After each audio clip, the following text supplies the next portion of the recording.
Welcome! My name is Kaylin Deck and I'm a student here at Alma College. I would just like to talk a little bit about different types of testing and testing methods that I've used in the classroom today. The first test I'm going to talk about is criterion reference testing. It is a test comparing performance against a specific standard. In my example, poor Alex isn't quite measuring up to the standards for this year. Now I'm going to talk about formative versus summative testing.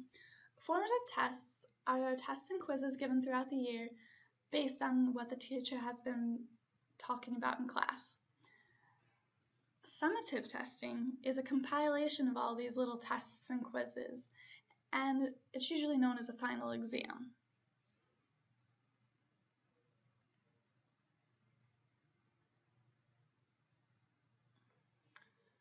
Triangulation. In testing, it is important to use multiple means of assessment in order to get an accurate idea of where a student is at. In Figure 1, the student had not passed the standardized test, or the Brigance. In order to pass the Brigance, the student needs an 80% or higher. Tests 2 and 3 prove that the student is wise enough to pass. Thanks to triangulation, this student was past the second grade. Now, as I talked about in the last slide, the Brigance, now I'm going to expand a little bit on it. The Brigance is a test measuring exactly where or at what grade level the student is at. In the image to the right, the student was not able to pass the third grade test, and this is the third grade test. On the left is this flowchart of how to give a Brigance test, if you'd like to know.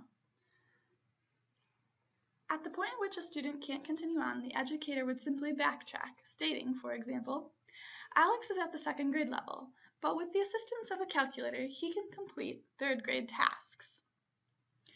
Now I'd just like to head over to a video I created, and it's a small lesson explaining multiplication and division of fractions. And as you can see, Alex didn't understand multiplication and division. So this is something a teacher might touch on after looking through the Brigance. The Brigance gives us educators an idea of what it is she should start teaching her students and what it is they need to know and where they are at academically. So if you would hold on for one moment, I'm going to switch over to YouTube.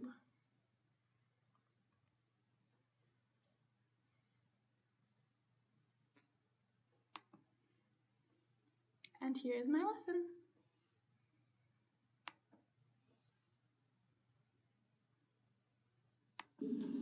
Hello! Today I'd like to show you how to multiply and divide fractions using a few rhymes I learned. So first, I have two rules. When multiplying, you're going to multiply straight across the top and straight across the bottom. I'll show you.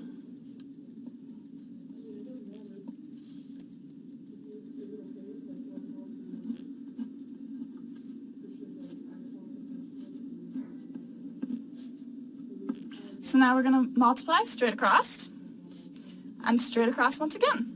So 5 times 3 gives us 15, and 2 times 4 gives us 8.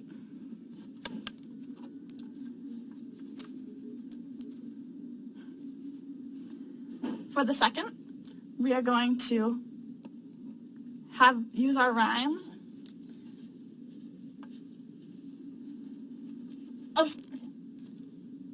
The second rhyme is dividing fractions as easy as pie. Just flip the second and multiply.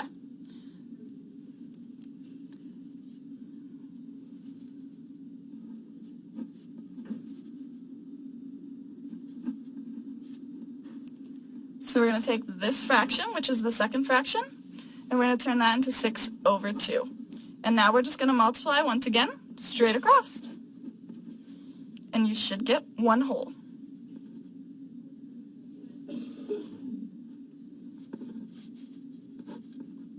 Or a mixed fraction. Thank you. Well, my video was not perfect, but I hope you got the point. Now I'd just like to switch back over to my PowerPoint.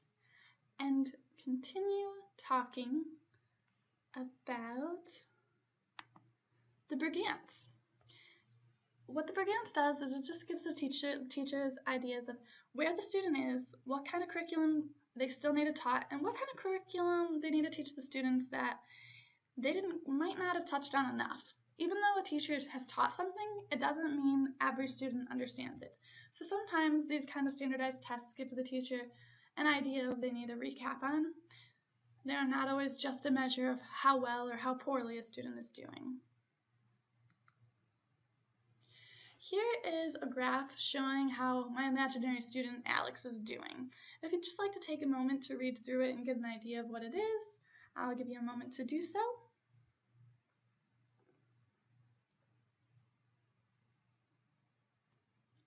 If that wasn't long enough, go ahead and hit pause on the bottom and continue reading. But I'm ready to move on, and I would just like to say that Alex at the beginning of the year was possibly struggling because of his lack of talking and communication in class. He's a very quiet and shy person, but towards January he started his test scores and started improving due to the fact that he was talking and asking questions and helping his classmates and getting the one-on-one input he needed.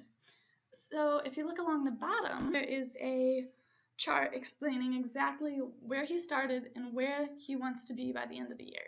And this is a goal that you set for all children, but it is also set for IEP students. Those students are individuals with education disabilities, and they sometimes are a little bit behind, but with the help of an IEP and the IEP system and the triangulation that we use, the student is able to succeed. And as you can see, Alex had hit the 6th grade level when all they wanted was him to hit the 4th grade level. So he is 2 years above where he needs to be. Why is the Brigance useful?